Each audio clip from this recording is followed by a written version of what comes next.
हर महीने आता हूं।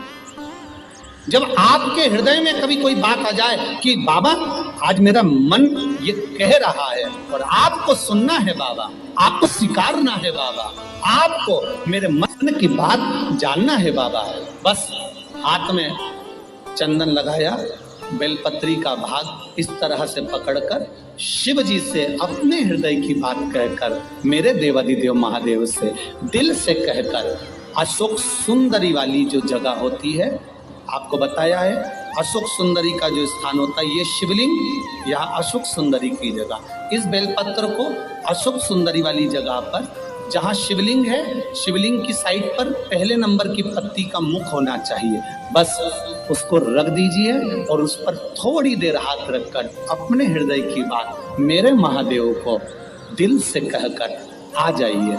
अगली सोमवार की अष्टमी या अगला प्रदोष या अगली शिवरात्रि जब आती है, मेरा महादेव आपकी मनोकामना का भाव पूर्ण करता है। ये शिव तत्व है। एक बात अपने जीवन में उतार कर रखिएगा, सोमवार की अष्टमी, शिवरात्रि या सोमवार, प्रदोष,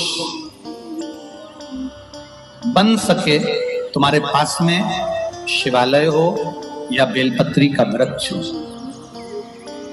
वहां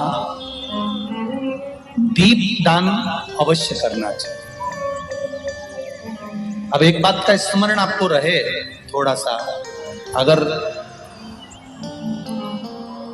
किसी कामना के वश अगर हम दीप लगा रहे हैं या हमारे मन में कोई भाव उत्पन्न है और हम बाबा से कहना चाहते हैं कि बाबा मेरा ये कार्य है आप पूर्ण करिएगा, तो फिर शिव मंदिर में भी लंबी बाती का दीप आप प्रदोष या सोमवार की अष्टमी या सोमवार या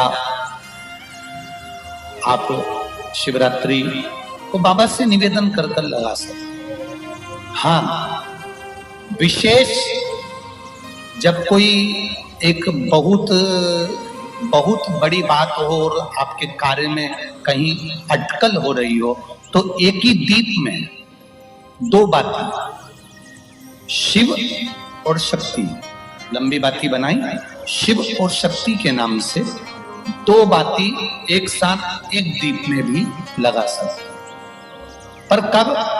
जब विशेष कोई आपका कार्य हो और वो अटक रहा हो, विशेष कोई कार्य, और आप बाबा से प्रार्थना कर रहे हो, तो दो बाती का भी प्रयोग आप कर सकते हो। ऐसे शिव तत्व।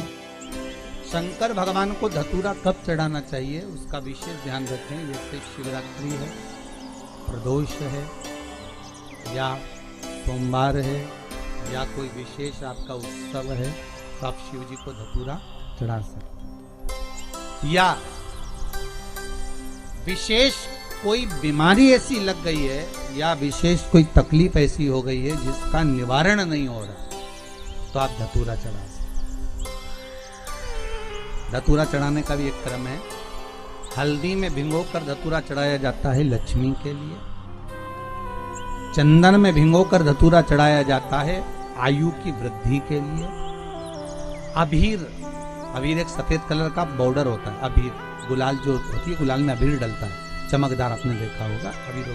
तो अबीर में धतूरा जो डुबो कर चढ़ाया जाता है, अबीर को लगाकर चढ़ाया जाता है, वो रोग मुक्ति का काय के लिए होता है, वो रोग मुक्ति,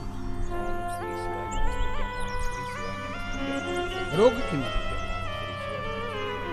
धतूरे का भी एक स्मरण होता है, महाराज बहुत भारी रोग है, बीमारी लग गई है, डॉक्टर अपना काम कर रहे हैं, घर का व्यक्ति बहुत बीमार हालत में पड़ा हुआ है, तो बेलपत्री के वृक्ष के नीचे भी शिवलिंग का निर्माण कर एक धतूरा समर्पित करा जाता है, जिससे रोग से मुक्ति होती है। उसमें ना तो हल्दी लगाई जाती है, ना चंदन लगाया जाता है, ना अबीर लगाया जाता है, केवल धतूरा चढ़ाया। जिसके जीवन में हमेशा कांटे ही मिले हैं, बेटी बड़ी हुई तो घर में मायके में दुख देखा, और मायके से गई ससुराल में तो ससुराल में दुख देखा, ससुराल में भी दुख देखने के बाद में भी पति को बहुत कुछ काम खुलवाया, बहुत धंधे खुलवाए, नौकरी लगवाई, पर वो पति बार बार छोड़ कर आ गया, बार बार तकलीफ भोग रहा है, बार बार कष्ट भोग रहा है।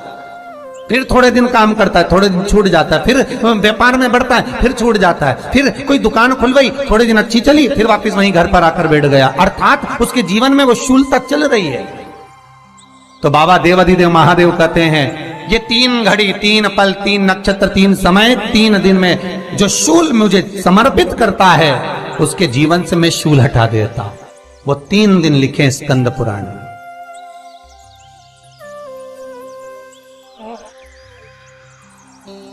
महाराज बैसाख महीने में जो प्रदोष आती है, बैसाख के महीने में बहुत ध्यान से सुनना भाई, जो अपनी जिंदगी से बहुत तंग आ गए हो, परेशान हो गए हो, कष्टमय जीवन जी रहे हो, बहुत दुखी हो गए हो, उनके लिए ये स्कंद पुराण का चरित्र फिर मिले ना मिले आप प्रेम से सुन लो भाव से।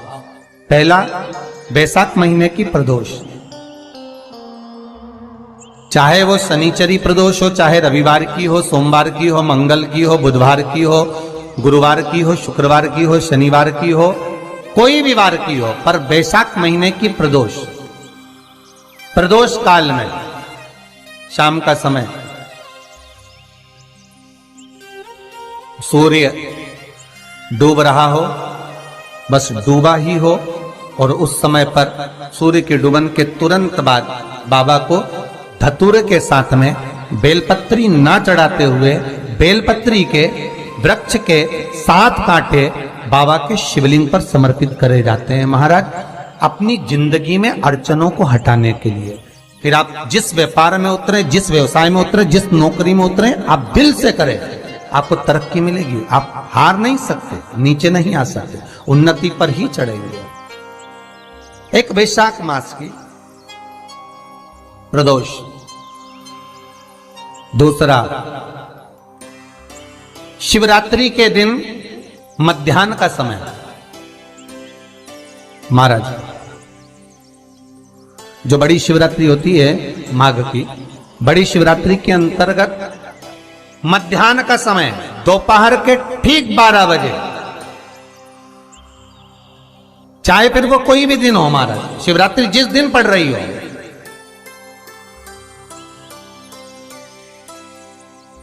उस दिन भी धतूरे के साथ बाबा को 7 कांटे बेलपत्री के वृक्ष के समर्पित होते हैं महाराज। इसमें आप ये वाले जो कांटे हैं जो शिवरात्रि के दोपहर 12 बजे वाले हैं, अगर कोई मदिरा पीने वाला हो, व्यसन में डूबने वाला हो, कोई जुआ खेलने वाला हो, कोई गलत वैश्यावृत्ति करने वाला, या अपने मार्ग से विचलित कोई व्यक्ति है, उसके लिए भी ये कांटे बहुत काम आते हैं महाराज।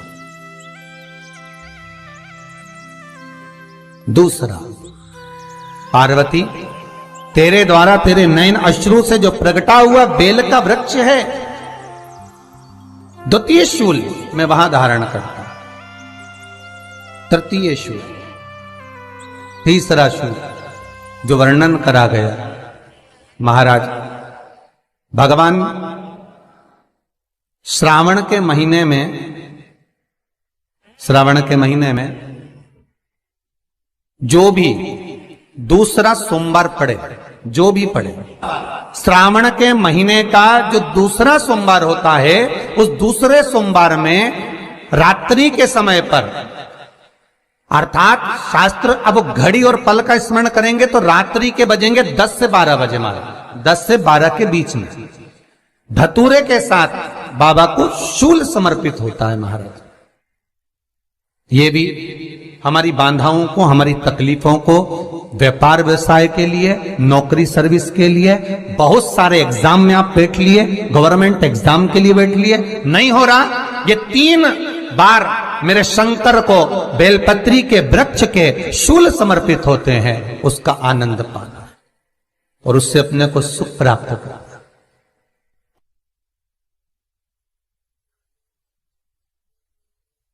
कि बाबा भोलेनाथ जी के नयन अश्रु से जो प्रकट हुआ वो रुद्राक्ष का पौधा है, माता पार्वती के नयन अश्रु से जो प्रकट हुआ वो बेलपत्री का पौधा है, और उमा और महेश, जिस महेश के वंशज हैं महेश्वरी, जिनकी 12 खाम प्रगटी है भगवान महेश के द्वारा,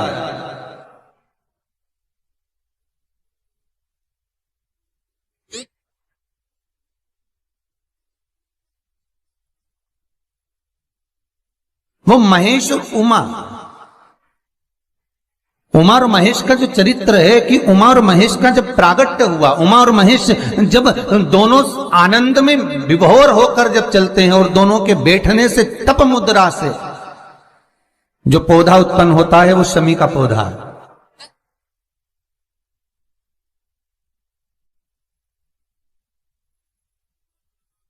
शमी का पौधा।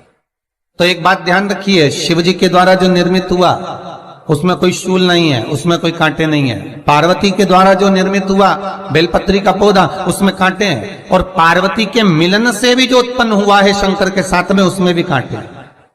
शमी के पौधे में भी कांटे हैं, शमी के वृक्ष में भी कांटे हैं।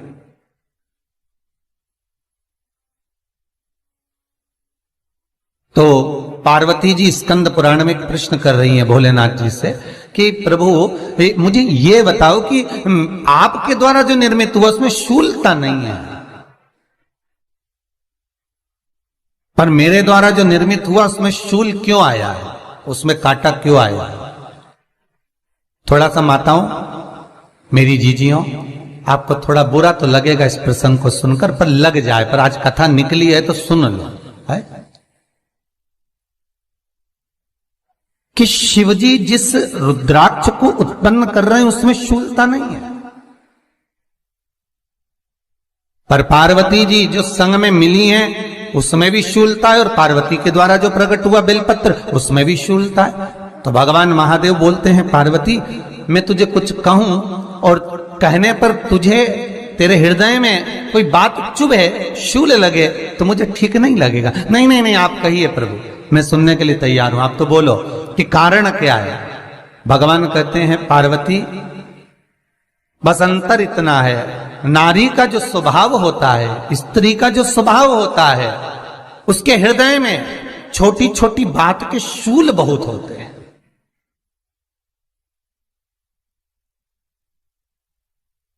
जेठानी ने ये कह दिया, देवरानी ने ये कह दिया, तुम्हारी मम्मी ये बोल दी, तुम्हारे पापा ने ये कह दिया, तुम्हारी बहनों ने ये कह दिया, तुम्हारे भाई ने ये कह दिया, तुम्हारे रिश्तेदार ने ये बोल दिया। ये नारी के भीतर ये शूलता रहती है। तो पार्वती जी बोली कि जितना तप आपने करा उतना तप मैंने करा, और जितनी साधना आपने करी उतनी साधना मैंने करी, और जितना आराधना दिल से आपने करी उतनी आराधना दिल से मैंने करी, फिर इसमें शूलता कहां से आ गई? भगवान शिव बोले, बस पार्वती बात इतनी सी है कि जब मैं आराधना करने बैठता हूं तो मेरी दृष्टि में सम्मुख में कुछ नहीं होता। जब मैं आराधना करने बैठता हूं तो मेरी दृष्टि में, मेरे सम्मुख में कुछ नहीं होता कि कौन ने क्या करा है, कौन ने क्या बोला है, कौन क्या कर रहा है, उससे मुझे मतलब नहीं होता, उससे मुझे कोई मतलब नहीं। पर पार्वती जब तू आराधना करने भी बैठती है ना, तो तेरी चित्त वृत्ति में कहीं ना कहीं किसी ना किसी रूप में कोई शूल आ ही जाता है।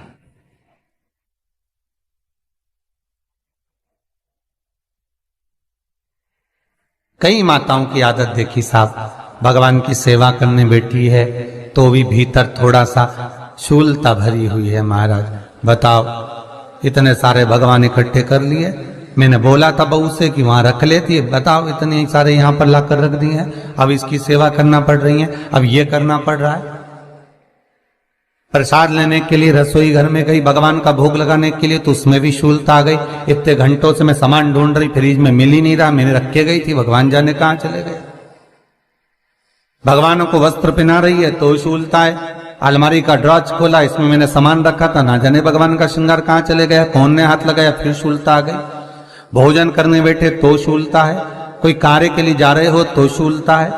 अर्थात कहीं ना कहीं नारी के जीवन में शूलता बनी हुई है। और पार्वती, जब तुम भजन करो, तप करो, साधना करो, भक्ति करो, उसमें शूलता नहीं होना चाहिए। श्री शिवाय नमस्तुभ्यम ओम, श्री शिवाय नमस्तुभ्यम ओम, श्री शिवाय नमस्तुभ्यम ओम, श्री शिवाय नमस्तुभ्यम ओम, श्री शिवाय नमस्तुभ्यम ओम, श्री शिवाय। पार्वती जी ने कहा, भोलेनाथ तो क्या आप मुझे स्वीकार नहीं करेंगे बेलपत्री के रूप में? क्या मुझे स्वीकार नहीं करेंगे शमी पत्र के रूप में? पद्म पुराण, स्कंद पुराण, लिंग पुराण, नर्मदा पुराण और शिव महापुराण, ये सारी पुराणे वर्णन करती है। पार्वती जी का खंड आनंद वर्षित कर रहा है, वर्णन कर रहा है, पार्वती खंड वर्णन कर रहा है। सती खंड वर्णन कर रहा है, उमा संहिता वर्णन कर रही है।